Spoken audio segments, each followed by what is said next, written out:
এক এক বছর এক এক সমস্যার মুখে পড়ছেন রাজশাহী অঞ্চলের আম চাষিরা। গত কয়েক বছরে বিভিন্ন কারণে লোকসান গুনতে হয়েছে এই অঞ্চলের চাষি ও ব্যবসায়ীদের।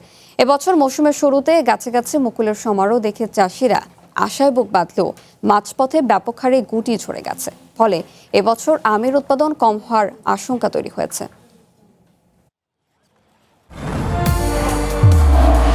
নির্মাণে নাম্বার 1 শাহ সিমেন্ট। মৌসুমের শুরুতে রাজশাহী অঞ্চলের গাছে গাছে মুকুলের সমারোহ দেখে চাষিদের মন জোড়ালেও এখন গাছে নেই আশানুরূপ আম। বর্তমানে বাগান জুড়ে কেবলই হতাশা। চাঁপাইনবাবগঞ্জ জেলার পরিস্থিতি খানিকটা ভালো হলেও খরা আর পোকার আক্রমণে রাজশাহী ও নওগাঁর অনেক গাছেরই আম ঝরে পড়েছে। যে পরিমাণ মুকুল এসেছিল তাতে সে পরিমাণ আম আমরা পাবো না বা ওর প্রোডাকশনটা হবে না। যদি বাজার তদারকি না করে তাহলে দেখা যাচ্ছে যে কৃষক থেকে আরম্ভ করি যারা বাগান মালিক তারা তো লাভবান অবশ্যই, কিন্তু কৃষকেরা হয়তো বা মাঠে মাঠার হয়ে যাবে। খরার জন্য এবার আম থাকলে টিকলো না, টিকাতে পারিনি। আম ঝরে ঝরে পড়ে গেছে, আম যেন টিকানোর মতন ক্যাপাসিটি নাই। করোনার পর বাড়তি খরা, আমের ভরা মৌসুমে ঈদের লম্বা ছুটি, এমন সব সংকটে গত কয়েক বছর লোকসান গুনতে হয়েছে আম চাষি ও ব্যবসায়ীদের। এবার লাভের মুখ দেখার স্বপ্ন থাকলেও তা ভঙ্গের পথে।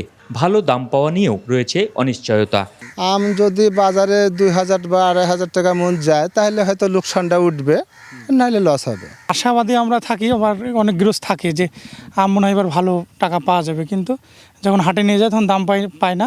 এই কারণে অনেকজন রাগে বাগান কাটি ফেলছে। আর কয়েকদিন পরেই রাজশাহী ও আশপাশের জেলাগুলোতে মিলবে পাকা আম। তবে বাড়তি দামের আশায় কেউ যাতে আগেই অপরিপক্ক আম পেড়ে বিক্রি শুরু করতে না পারে সেদিকে নজর রাখবে প্রশাসন। অন্যদিকে এবার আম চাষিরা ভালো দাম পাবেন বলে আশা কৃষি কর্মকর্তাদের। গতবারের তুলনায় এখন পর্যন্ত মাঠের যে আমের অবস্থা ভালো আছে।